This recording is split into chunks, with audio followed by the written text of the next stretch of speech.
Барлықтарыңызға сәлем. Сіздермен бірге Аружан және тек қазір бомбоньеркаға жазуды көрсететін боламын. Ең алдымен каналға кіріп өздеріңізге керек бомбоньерканы таңдап аласыздар.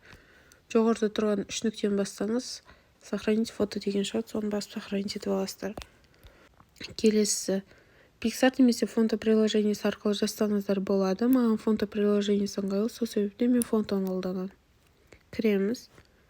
Камера батырмасын басамыз. Фото деп тұрған жерді басамыз. Өзімізге керек бомбоньерканы таңдап аламыз.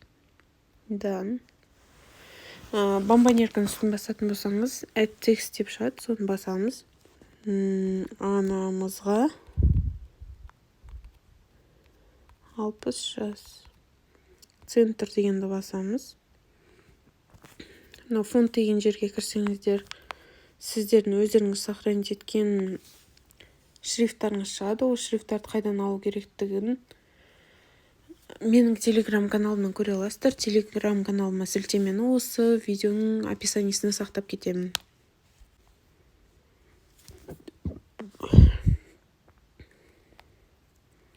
Жазуды ары-бері қозғап, өзіңізге қарай өстіп күшейтіп алсаңыздар болады.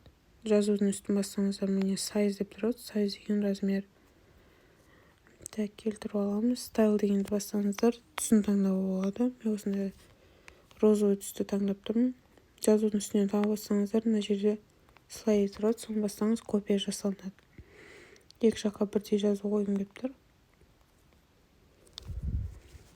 Стрелочканы басамыз. Сохранить. Міне сохранить етілді. Енді качествосын тексереміз. Качествосы өте жақсы. Енді осыны принтерға печатьқа жібере берсеңіздер болады. Сіздермен бірге болған Аружан, сау болыңыздар.